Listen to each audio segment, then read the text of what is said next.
Hi, my name is Diana Karamakoska, and in this week's video we are going to look at the importance of documenting.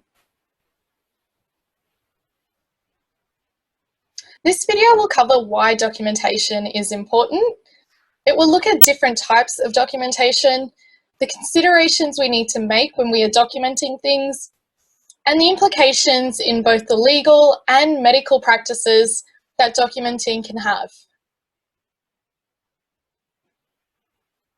Documentation within health and social care settings encompasses all aspects of information and evidence for the provision of services to service users. In the health sector, it includes all forms of documentation by a doctor, nurse, or allied health professional that has been recorded in a professional capacity in relation to the provision of patient care. Documentation and record keeping demonstrates the clinician's accountability, and it records their professional practice. It is important to record client data regarding any events of interaction that you have, what their assessment results were, and to demonstrate improvement or worsening of their conditions. Documenting also demonstrates professional decision-making processes that you as a health professional will make. It reflects logical decisions and sound judgment by showing direct links between the client goals and the interventions that were proposed. It also assists in the continuity of care whereby clients might be seen by multiple health professionals and they can reflect on your notes to determine the best action that they can take from their perspective. It also provides proof of necessity. It demonstrates that the services provided are necessary for the client or the patient's well-being. And it can also show where the client has advocated for these services, or where the professional may have advocated them as well. It also includes accountability, and this is a legal requirement for all health professionals to document. This can also be referred to if any proceedings are taken against you.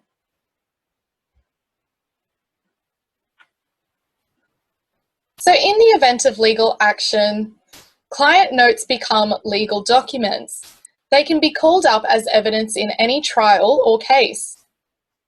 Hence, it is important that when you write your notes, they are clear, succinct, and include all of the relevant information to the case. They can also support your case if a client claims that you acted unprofessionally or disorderly. And they can support your client in cases such as workers' compensation or motor vehicle accident claims in which they are claiming for an injury or a problem that has prevented them from going back to work.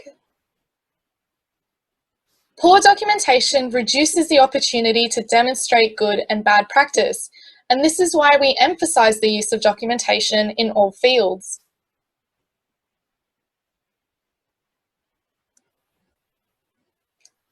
Documenting also enables us to give feedback, particularly on client results. We can see whether they are improving, whether a particular treatment is working, or if it's ineffective and no change has been seen over the treatment period.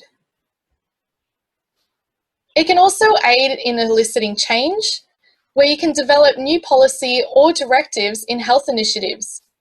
For example, health services management and health promotion practitioners may be involved in report writing to elicit change in an organisation or community that will benefit both the workers and the clients. We also document for quality improvement and assurance practices, as well as for improving research. It can be used to evaluate professional practice. So for example, this can come in the form of performance reviews, audits to the organisation, accreditation processes, legislated inspections, and critical incident reviews. It provides information in relation to clinical interventions and client outcomes, and this can allow for further research to be conducted with that particular treatment or intervention method.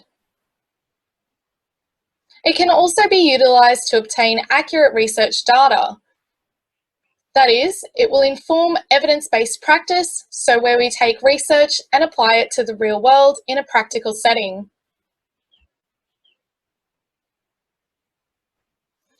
Documenting also aids in the funding and resource management of organisations. Data can be accessed from medical records and can be used as an appropriate tool to identify the care that clients require, the services that were provided by the organisation or the health professional, and the efficiency and effectiveness of that care.